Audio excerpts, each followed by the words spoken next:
Jujur, saya merinding.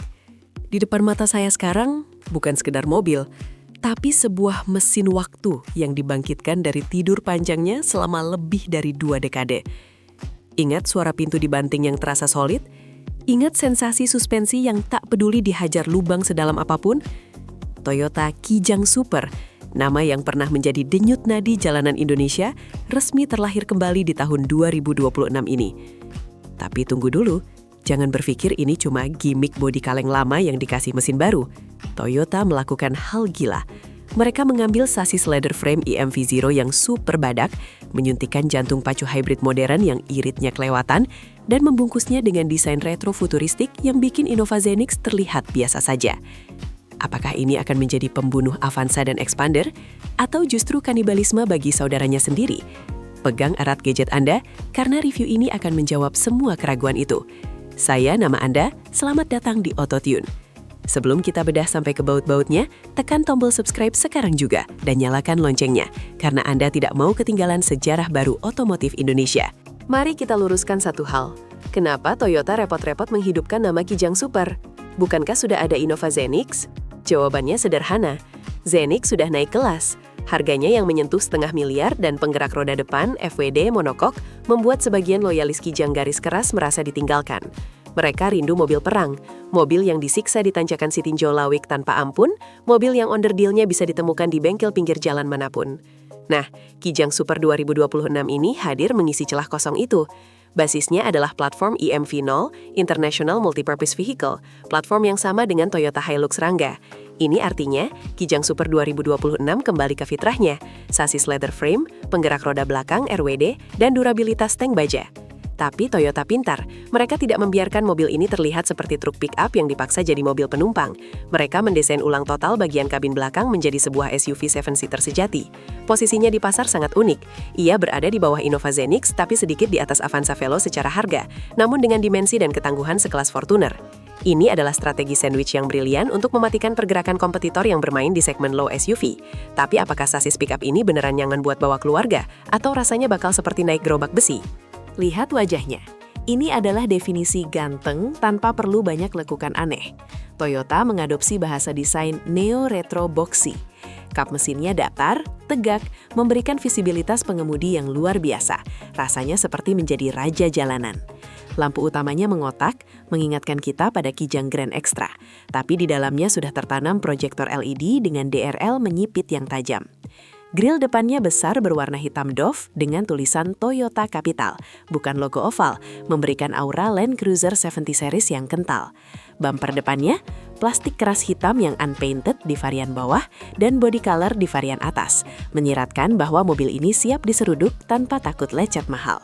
Beralih ke samping, pilar A yang tegak dan garis kaca yang lurus benar-benar anti-mainstream di era mobil modern yang serba membulat. Over fender hitam di spatbor memberikan kesan maskulin, melindungi bodi dari cipratan kerikil. Dan yang paling ikonik, desain velgnya. Varian tertinggi menggunakan velg alloy 17 inci dengan desain palang kaleng retro yang dipolis dual tone. Di bagian belakang, pintu bagasi membuka ke atas, hatchback style, bukan ke samping seperti Kijang lawas, sebuah kompromi untuk kenyamanan modern. Lampu belakangnya vertikal, simple, tapi full LED bar. Namun, ada satu detail desain eksterior yang mungkin akan membuat Anda sedikit mengernyitkan dahi. Berdiri di sampingnya, mobil ini terasa intimidatif. Dimensinya membengkak dibanding leluhurnya. Panjang 4.755 mm, lebar 1.840 mm, dan tinggi 1.850 mm. Wheelbase-nya 2.750 mm, identik dengan Fortuner dan Innova Reborn. Apa artinya angka-angka ini? Artinya Kijang Super 2026 lebih besar dari Innova Zenix dalam hal tinggi dan ground clearance yang mencapai 220 mm. Platform EMV Zero yang dipakainya menggunakan konstruksi body on frame yang telah dimodifikasi untuk kenyamanan penumpang. Sasisnya lebih kaku 20% dibanding Hilux lama, menjanjikan pengendalian yang lebih stabil. Suspensi depan menggunakan double wishbone, sementara belakang, nah ini menarik. Toyota membuang per daun, leaf spring yang ada di Hilux Rangga Pickup, dan menggantinya dengan 4 link coil spring dengan stabilizer bar untuk varian penumpang ini. Tujuannya jelas, membuang rasa mental mentul khas mobil niaga. Namun, karena basisnya tetaplah sebuah sasis tangga yang berat, bobot kosong mobil ini tembus 1.700 kg. Bobot seberat ini tentu butuh tenaga besar untuk menggerakkannya. Pertanyaannya, apakah mesin baru yang disiapkan Toyota sanggup menggendong badak ini berlari, atau malah ngos-ngosan seperti kijang kapsul diesel non-turbo zaman dulu? Masuk ke kabin, nuansanya deja vu. Dashboardnya didesain flat dan vertikal, persis seperti kijang super 90-an, tapi dengan material dan teknologi 2026. Plastik keras masih mendominasi, wajar mengingat ini mobil kerja. Tapi teksturnya dibuat kasar agar tahan goresan. Di tengah dashboard, bertengger head unit floating 9 inci yang sudah support wireless Apple CarPlay dan Android Auto. Panel instrumen di depan pengemudi untuk varian tertinggi sudah full digital 7 inci, sementara varian bawah masih analog dengan MID. Posisi duduknya tinggi, commanding position banget, joknya tebal, dilapisi bahan fabric premium bermotif kotak-kotak retro, tartan untuk varian G, dan kulit sintetis untuk varian Q. Setir sudah tilt dan teleskopik, sebuah kemewahan yang dulu mustahil ada di kijang kotak. Konsol tengahnya pun fungsional, banyak tempat penyimpanan terbuka, cup holder di depan kisi AC, fitur wajib ya, dan laci dashboard ganda. Tapi yang bikin saya salut adalah visibilitasnya. Pilar A yang tipis dan kaca depan yang tegak membuat pandangan ke depan sangat luas, nyaris tanpa blind spot. Rasanya sangat lega. Tapi jangan senang dulu sampai Anda mencoba duduk di baris kedua dan ketiga. Inilah ujian sebenarnya dari sebuah nama kijang, akomodasi. Berkat bentuk bodinya yang kotak sempurna, headroom di mobil ini luar biasa lega. Bahkan untuk penumpang setinggi 190 cm sekalipun, baik di baris pertama, kedua, maupun ketiga. Tidak ada atap melandai yang memangkas ruang kepala. Baris kedua bisa digeser maju mundur, sliding, dan direbahkan, reclining dengan range yang jauh. Terdapat AC double blower yang tertanam rapi di plafon, bukan sekedar jendolan besar seperti dulu, menjamin udara dingin merata sampai belakang. Masuk ke baris ketiga juga mudah, berkat fitur One Touch Tumble. Di baris ketiga, legroomnya manusiawi, bukan hanya untuk anak kecil.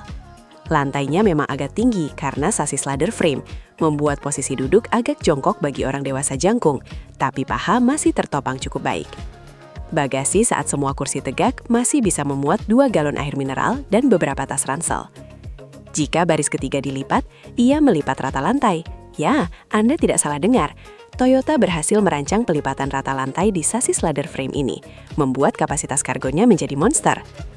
Namun, ada satu fitur kepraktisan kuno yang ternyata dihilangkan, dan mungkin akan membuat ibu-ibu kecewa berat. Buka kap mesinnya, dan disinilah nostalgianya berakhir, digantikan oleh teknologi masa depan. Kijang Super 2026 ditawarkan dalam 2 opsi mesin utama. Pertama, mesin bensin 2,0L 1TR FE Dual VVTi yang legendaris, mesin sejuta umat yang badak dan murah perawatannya, menghasilkan tenaga 139 PS dan torsi 183 Nm. Tapi bintang utamanya adalah varian hybrid. Bukan mesin Zenix, melainkan sistem mild hybrid 48 volt yang dipadukan dengan mesin diesel 2,4L 2GD FTV. Ya, Anda tidak salah dengar, diesel hybrid. Mesin diesel 2GD bertenaga 150 PS dan torsi 400 Nm ini mendapatkan bantuan motor listrik kecil saat akselerasi awal dan fitur start-stop system yang halus. Hasilnya, torsi instan yang menjambak sejak RPM bawah tanpa jeda turbo lagi yang berarti. Tenaga disalurkan ke roda belakang, RWD, melalui transmisi otomatis 6-speed sport sequential, bukan CVT yang ngeden. Ini adalah kombinasi surga, torsi diesel plus RWD plus efisiensi hybrid. Klaim konsumsi BBM untuk varian diesel hybrid ini mencapai 1:16 km per liter dalam kota, angka yang mustahil bagi Innova diesel lama. Tapi, bagaimana rasanya saat kombinasi mesin canggih ini bertemu dengan sasis truk di jalanan rusak? Saya baru saja membawanya keliling rute kombinasi, jalan tol, jalan macet Sudirman, dan sedikit trek tanah berbatu. Kesan pertamanya, solid. Setirnya yang masih menggunakan hydraulic power steering untuk varian diesel memberikan feedback yang sangat natural dan presisi, berbeda dengan EPS yang seringkali terasa kosong. Di kecepatan tinggi, mobil ini anteng, planted ke aspal, berkat wheelbase panjang dan bobotnya yang mantap. Suara mesin dieselnya masih terdengar lambat-lambat, tapi peredaman kabinnya sudah jauh lebih baik dari Hilux, mendekati level Fortuner. Saat melibas jalan berlubang, suspensi coil spring belakang bekerja magis. Guncangan diredam dengan dewasa, empuk tapi tidak mengayun berlebihan. Tidak ada gejala body roll yang menakutkan saat menikung, meski tetap terasa bahwa ini adalah mobil tinggi. Akselerasinya buas di putaran bawah.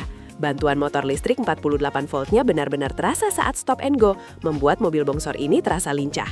Tapi, ada satu kelemahan fatal saat saya mencoba memarkirkan mobil ini di gedung parkir sempit. Dulu, fitur keselamatan Kijang cuma doa ibu dan sabuk pengaman. Sekarang, Toyota tidak main-main. Bahkan varian menengah pun sudah dilengkapi dengan 6 airbags, ABS, EBD, BA, Vehicle Stability Control atau VSC, dan Hill Start Assist atau HSA. Untuk varian tertinggi Ki Hybrid, sudah tersemat Toyota Safety Sense 3.0. Ini mencakup pre-collision system atau rem otomatis, lane departure alert, lane tracing assist, hingga adaptive cruise control. Bayangkan, naik Kijang tapi bisa ngegas dan ngerem sendiri di jalan tol. Fitur blind spot monitor juga sangat membantu, mengingat bodi mobil yang besar. Kamera parkir bukan cuma belakang, tapi sudah 360 derajat di varian tertinggi. Sangat membantu manuver di jalan sempit. Toyota sadar, mobil keluarga 2026 tidak boleh kompromi soal nyawa. Namun, ada ironi di sini.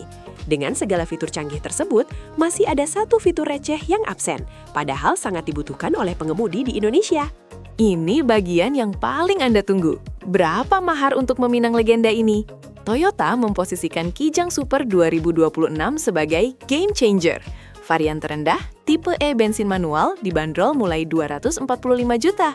Ini gila, lebih murah dari Avanza tipe tertinggi. Lalu tipe G bensin Matic ada di 280 juta. Nah, untuk varian diesel hybrid yang kita review ini, tipe G diesel hybrid Matic dijual seharga 340 juta. Dan varian flagship tipe Q diesel hybrid TSS ada di angka 385 juta. Coba bandingkan. Dengan 380 juta, Anda dapat mobil RWD, sasis Lager frame, mesin diesel hybrid, dan TSS. Kompetitornya, Expander Cross dan BRV ada di range harga yang sama tapi dengan sasis monokok dan mesin 1,5 liter. Innova Zenix sudah tembus 500-600 juta. Kijang Super 2026 seolah membuat kelasnya sendiri. Ia menghancurkan harga pasar mobil bekas Fortuner dan Pajero Sport tahun tua. Tapi, dengan harga miring ini, pasti ada yang dikorbankan kualitasnya, bukan? Mari kita lihat verdik akhirnya. Kesimpulannya, Toyota Kijang Super 2026 adalah surat cinta Toyota untuk keluarga Indonesia. Ia bukan mobil yang paling halus, bukan yang paling kencang, dan jelas bukan yang paling mewah. Tapi, ia adalah mobil yang paling jujur. Ia memberikan apa yang benar-benar dibutuhkan mayoritas orang Indonesia. Durabilitas, akomodasi lega, efisiensi BBM, khususnya varian hybrid, dan ketenangan hati berkat nama besar Toyota dan penggerak RWD.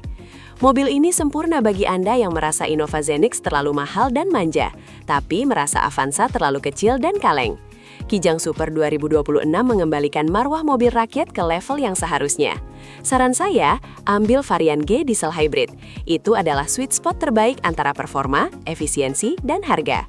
Jangan kaget kalau antrian inden mobil ini bakal mengular sampai tahun depan.